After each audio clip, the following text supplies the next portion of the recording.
Olá, começa agora mais uma edição do programa Visão Jurídica. E hoje eu converso com o Dr. Fábio Alves Ferreira sobre direito de família na atualidade. O Dr. Fábio é advogado e mestre em Direito Civil pela Universidade de Coimbra. Dr. Fábio, é um prazer imenso recebê-lo aqui no programa Visão Jurídica, o doutor que está aqui em visita à comarca de Guarulhos. Muito obrigada por sua presença em nosso programa.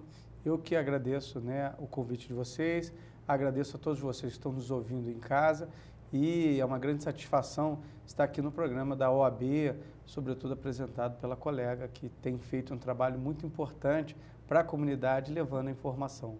Muito obrigada, muito obrigada. Então, falando em direito de família na atualidade, vamos começar falando do casamento, não é? Doutor, quais os efeitos jurídicos do casamento?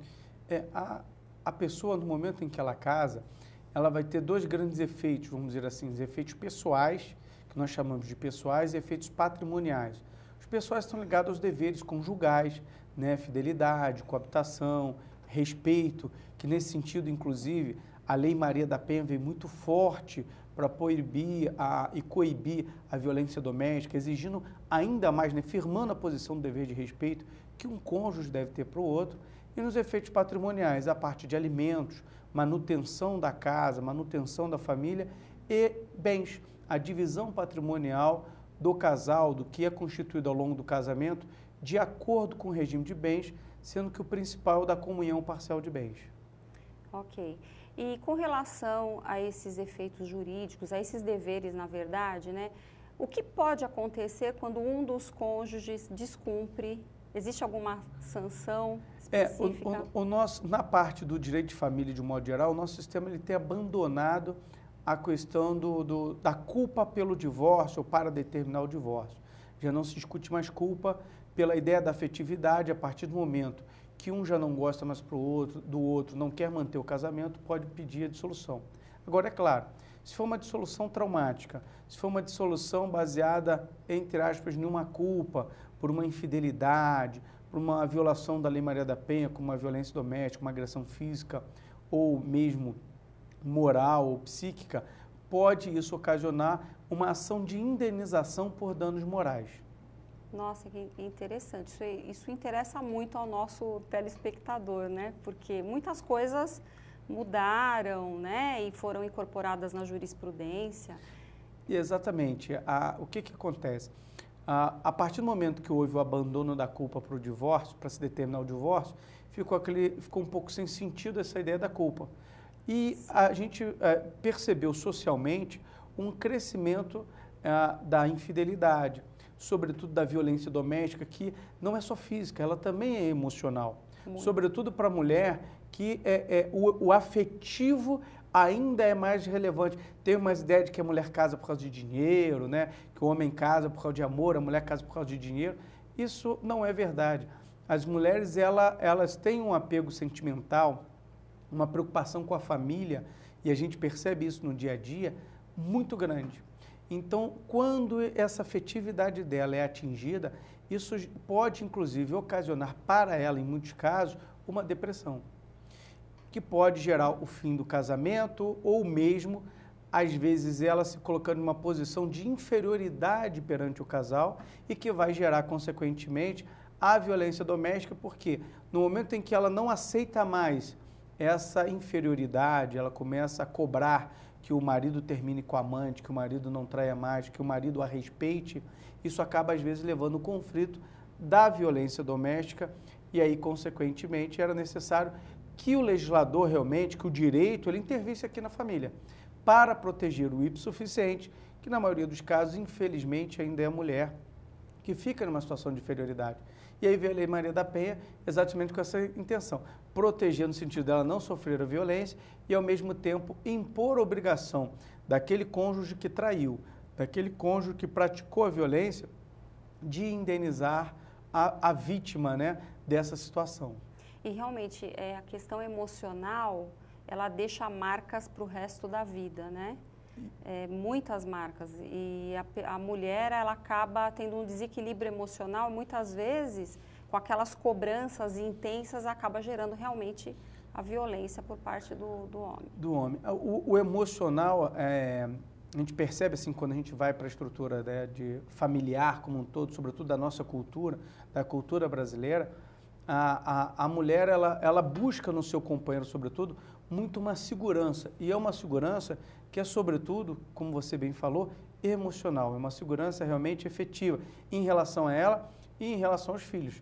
É só a gente perceber que toda vez que a gente faz um comparativo do que é um grande amor, é o amor da mãe pelo filho. Né? Não tem comparativo maior do que esse. É o amor da mãe pelo filho, porque as mulheres, elas têm essa renúncia em prol do filho. Não que os pais não amem seus filhos, não que os homens hoje, né, não basta ser pai, é preciso participar. E hoje eu acho que os homens realmente estão participando mais da vida dos filhos, mas quando a gente fala de amor, realmente, a gente sempre faz o comparativo do amor da mãe pelo filho, porque a mulher, ela se coloca nessa posição realmente de uma afetividade maior, de uma preocupação maior com a família como um todo, seja em relação ao companheiro, seja em relação aos filhos, né, as crianças. É a sensibilidade feminina, né? É a sensibilidade.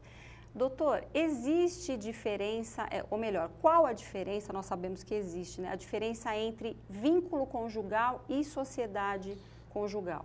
O vínculo conjugal é o vínculo jurídico que liga, né, as duas pessoas, o homem e a mulher em casamento. A sociedade conjugal, na verdade, ela está muito mais ligada no nosso sistema legal à parte dos efeitos patrimoniais dos regimes de bens, né, comunhão parcial, comunhão universal.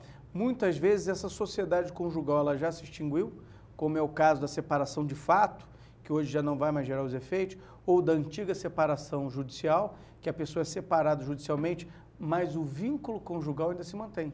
Tanto que o separado judicialmente e o separado de fato, eles não podem contrair novo casamento. Eles podem até viver em união estável, mas eles não podem contrair o casamento. Diferente da sociedade conjugal, que são esses efeitos patrimoniais, né, do patrimônio que o casal auferiu.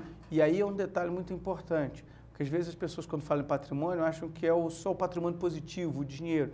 Seja o patrimônio positivo, seja o patrimônio negativo, as dívidas também contraídas. Também, Aí as pessoas não pensam nisso, né? Não, geralmente, acabou o casamento.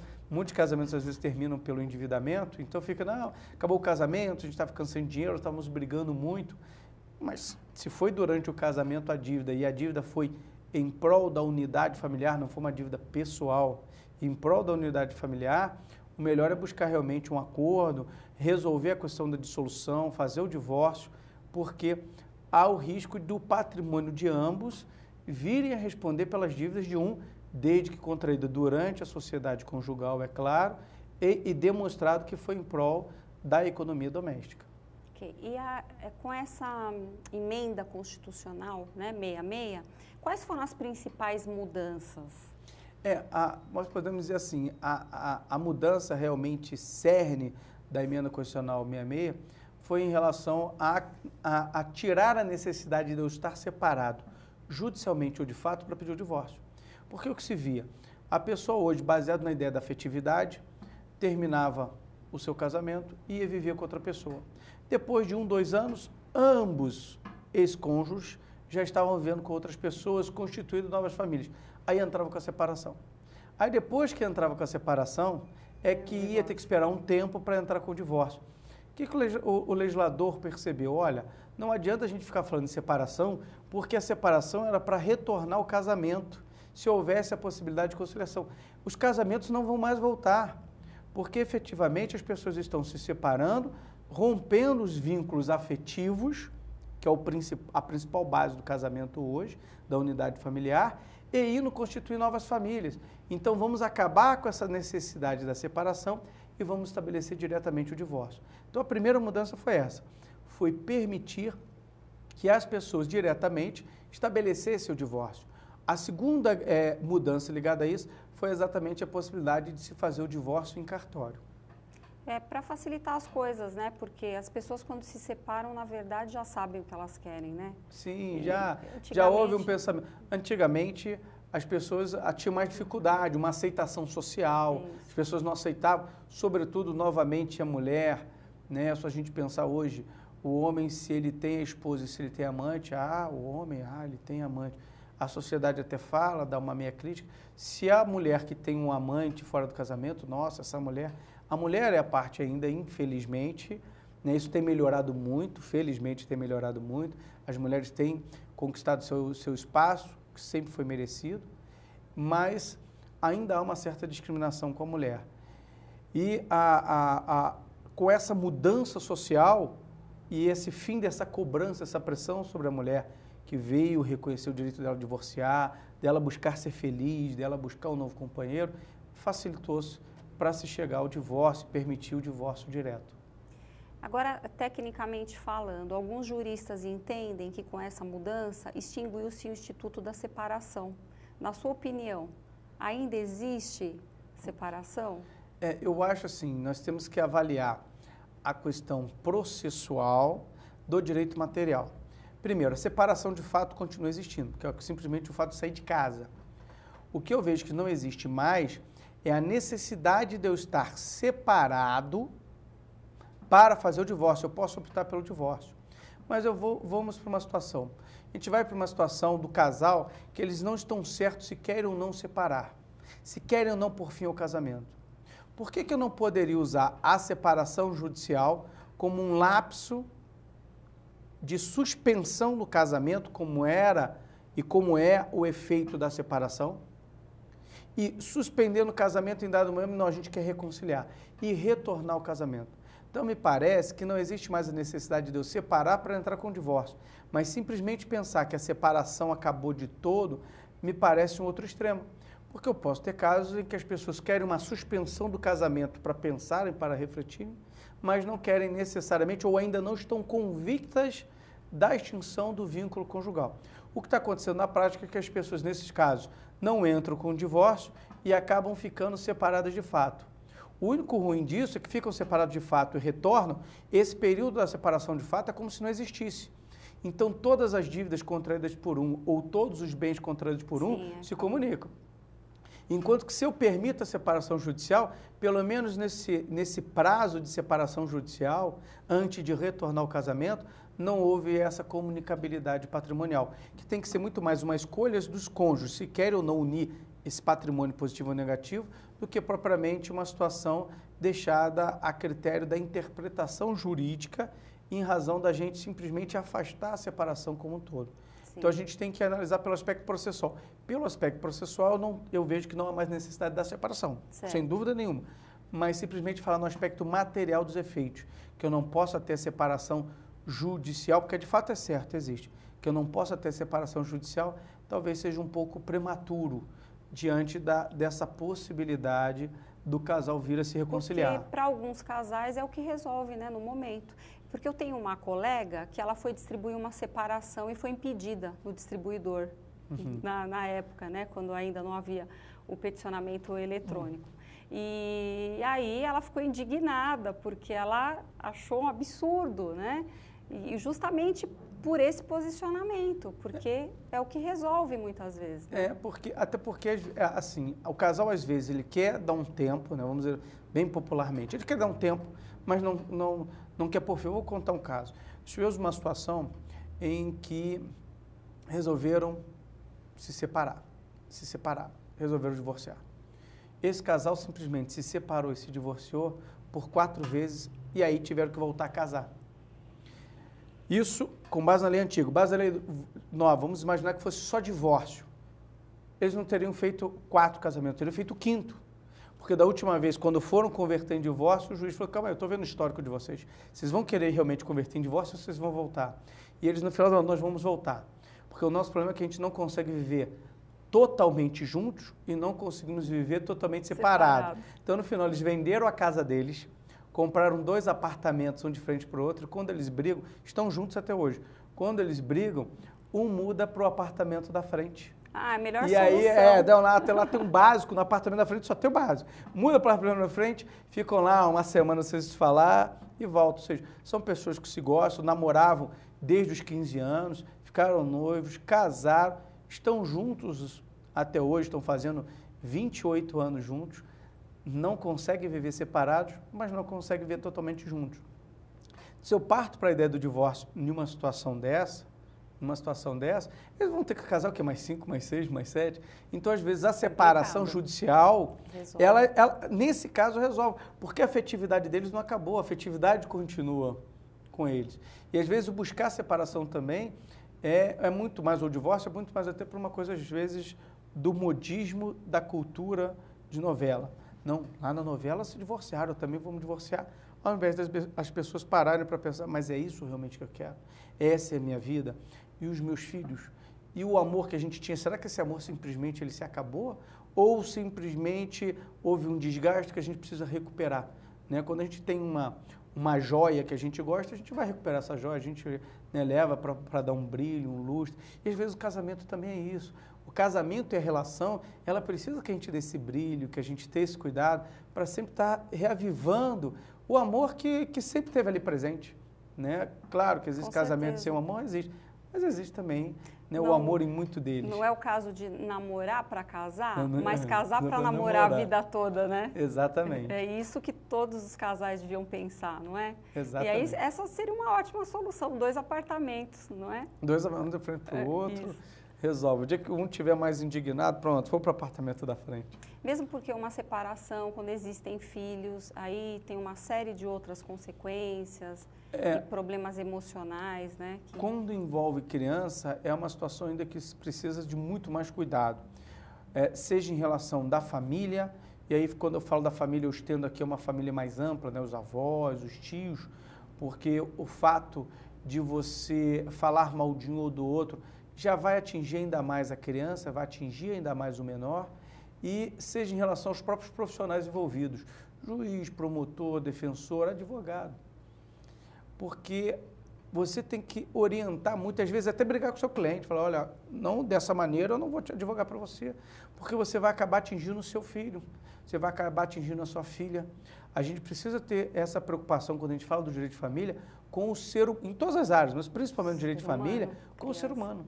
Porque ele está ali em formação. E as próprias partes envolvidas, como você comentou no início, eu volto a repetir, o emocional está muito aflorado. E aí você, de repente, vai criar ali cicatrizes e feridas que vão se fechar. Mas vão se fechar de que maneira? Vão se fechar de que forma? Com que tipo, né, de lembranças que isso a pessoa vai levar para ela a vida inteira e muitas vezes afasta até mesmo do convívio com o filho, do carinho com o filho, e as pessoas ficam precisando daquele afago, e às vezes o filho não está em condições de dar afago, o meu filho não me deu apoio no divórcio, seu filho, na verdade, tanto quanto você, ele está precisando do quê? Do apoio, da atenção, da calma, de um momento que vai ser difícil para toda a família. O divórcio é um momento, de um modo geral, traumático para raras exceções de divórcios consensuais, daqueles que todo mundo realmente conversou, todo mundo vira amigo, raras exceções, ele é traumático, sobretudo no aspecto emocional, para toda a família. E aí a questão da guarda dos filhos, né? Quais os princípios que norteiam, né, essa questão da guarda? Hoje não tem muito assim, o princípio é do interesse do menor, é o básico, porque esse aí antes, é tudo. A preferência era da mãe, né? Antes. Nós notávamos muito isso. Mas hoje eu sinto que não há mais o princípio da igualdade parece que prevalece, né, em relação a isso. O princípio maior é interesse do menor. Quem melhor vai proteger a criança, quem melhor vai educar. E hoje a gente vê muito os pais participarem da vida dos menores, o que não acontecia antigamente. Então é uma tendência muito grande buscar conciliar essa guarda entre os pais, entre a mãe e o pai, para que ambos realmente possam estar ali convivendo da vida ou participando diretamente da vida da criança. Agora, é claro, hoje há uma tendência, dentro da ideia de interesse do menor, inclusive da guarda ao pai, porque às vezes você entrou numa situação em que a mãe, vamos imaginar, ela é envolvida com drogas. Como é que eu posso deixar uma mãe, só porque é mãe, envolvida com drogas, com a criança? É claro que afastar totalmente a criança da mãe é um prejuízo muito grande para a criança e para a própria mãe, que vai precisar desse apoio psicológico, afetivo, para se recuperar das drogas. Então é muito analisado isso. Qual é o melhor interesse do menor, qual a situação, a condição dos pais conviverem com o filho de maneira organizada, ordeira, sem maiores conflitos, e aí isso tudo vai direcionar, nortear a determinação da guarda do menor. Ok. Nós vamos a um breve intervalo e aí nós voltamos para falar de guarda compartilhada, que é um assunto bem interessante. E a você que acompanha o programa Visão Jurídica, voltamos em instantes.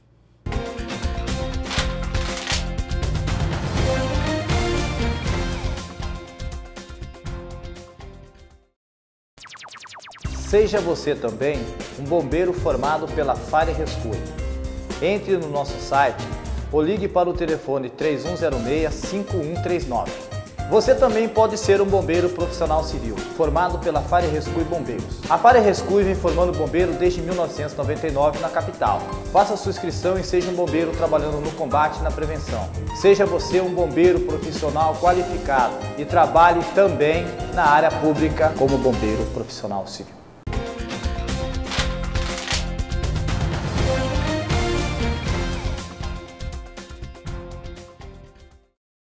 Voltamos para o segundo bloco do programa Visão Jurídica e eu converso hoje com o Dr. Fábio Alves Ferreira, que nos fala sobre direito de família na atualidade.